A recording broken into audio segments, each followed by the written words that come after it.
तो bank मुकरमा limited यानी BML ने हाल ही में एक बहुत बड़ा ऐलान किया है।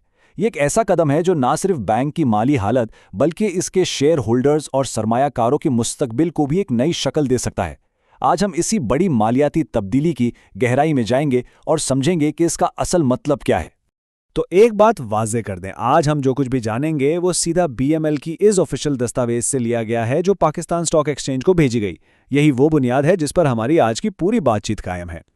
अच्छा, तो इस पूरे मामले को आसान अल्फाज में समझने के लिए हम इसे कुछ हिस्सों में तोड़ लेते हैं। पहले तो देखेंगे कि बीएमएल का ये बड़ा ऐलान है क्या, फिर समझेंगे कि कर्ज को मुल्कियत में कैसे बदला जा रहा है, उसके बाद मुल्कियत के नए ढांचे पे नजर डालेंगे, चौथे हिस्से में ये जानना बहुत जरूरी है कि ये सब इतना अहम क्यों है, और आखिर में देखेंगे कि आगे क्या होने वाला है।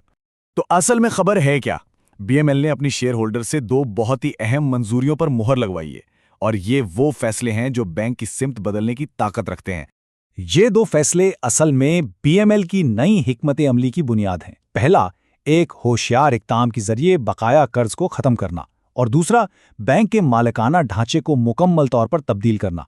आइए पहले इस कर्ज वाले हिस्से को समझते हैं। ओके, तो पहली चीज, कर्ज को मिल्कियत में तब्दील करना। ये सुनने में शायद थोड़ा टेक्निकल लगे, लेकिन ये एक जबरदस्त फाइनेंशियल मूव है। देखते हैं कि ये काम कैसे करता है। इस अमल को समझने के लिए सबसे पहले टीएफसीज को जानना जरूरी है। इसको यूं समझें जैसे आपने किसी को पैसे उधार दिए हों। आप उसके कारोबार के मालिक नहीं बनते, बस आपको अपना पैसा मुनाफे के साथ वापस चाहिए। बिल्कुल इसी तरह टीएफसी होल्डर्स बैंक के कर्जख्वाह हैं, मालिक नहीं। तो बीएमएल अपने कर्जख्वाहों को तकरीबन 28 मिलियन यानी 2 करोड़ 78 लाख नए शेयर्स देकर अपना कर्ज अदा करेगा। ये एक बहुत बड़ी तादाद है जो बताती है कि ये डील बैंक के लिए कितनी अहम है। और यही इस पूरे मूव का सबसे दिलचस्प पहलू है। एक बुनियादी तब्दीली। जो टीएफसी होल्डर्स कल तक सिर्फ कर्ज देने वाले थे, अब वो बैंक के शरीके मालिक बन जाएंगे। अब उनका दावा किसी मुकर्रर कर्ज पर नहीं बल्कि बैंक की असल मिल्कियत पर होगा। मतलब अब वो सूद नहीं बल्कि बैंक के मुनाफे में हिस्सेदार होंगे। अच्छा, कर्ज को इक्विटी में बदलना तो तस्वीर का सिर्फ एक हिस्सा था। अब आते हैं दूसरे बड़े कदम पर, बैंक की पूरी मलकियत के ढांचे को ही इस तरह नौ तरतीब देना। इस नई तंजीम नौ के मरकज में है स्पॉन्सर्स की शेयर होल्डिंग। ये वो शेयर्स हैं जो बैंक के असल बड़े मालिकान या बानियों के पास होते हैं, और बैंक के फैसलों में इनका बड़ा किरदार होता है। ये पेचीदा अमल 3 आसान मरहलों में होगा। स्टेप 1, स्पॉन्सर्स के कुछ शेयर्स कैंसिल कर दिए जाएंगे। स्टेप 2, बैंक ठीक उतनी ही तादाद में नए शेयर्स जारी करेगा। और स्टेप 3, जो सबसे अहम है, ये नए शेयर्स बाकी तमाम शेयर होल्डर्स में मुफ्त तकसीम कर दिए जाएंगे, इस हिसाब से कि किसके पास पहले से कितने शेयर्स हैं।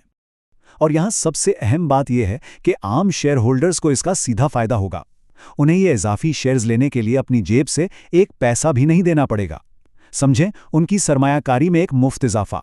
ठीक है, अब तक हमने ये तो समझ लिया कि हो क्या रहा है, लेकिन अब सबसे बड़ा सवाल, बैंक आखिर ये सब कर क्यों रहा है? चलिए उन फैसलों के पीछे जो हिकमत अमली है उस पर नजर डालते हैं। इस पूरी मश्क का एक बहुत बड़ा मकसद है टियर 1 कैपिटल को मजबूत करना। ये दरअसल किसी भी बैंक की माली ताकत का सबसे अहम पैमाना होता है। इसे आप बैंक का शॉक अब्जॉर्बर समझ लें, वो सरमाया जो किसी भी नागहानी मौशी झटके को सहने में मदद देता है। तो जब कर्ज मिल्कियत में बदलता है तो ये शॉक अब्जॉर्बर सीधा सीधा मजबूत हो जाता है। तो इस पूरे मामले में आखिरकार सबके लिए क्या है? देखें, बीएमएल के लिए तो ये एक जीत है। बैंक माली तौर पर मजबूत हो रहा है और कर्ज कम हो रहा है। टीएफसी होल्डर्स जो पहले सिर्फ सूद कमा रहे थे, अब बैंक की तरक्की में हिस्सादार बन जाएंगे। और आम शेयर होल्डर्स, उन्हें ना सिर्फ मुफ्त शेयर्स मिल रहे हैं बल्कि उनकी सरमायाकारी एक ऐसे बैंक में महफूज हो रही है जो मुस्तकबिल के चैलेंजेस के लिए बेहतर तौर पर तैयार है। अच्छा, शेयर होल्डर्स ने तो ग्रीन सिग्नल दे दिया है, लेकिन क्या ये सब हतमी हो गया? चलिए देखते हैं कि इन मंसूबों को हकीकत बनने के लिए अभी किन किन मरहलों से गुजरना बाकी है।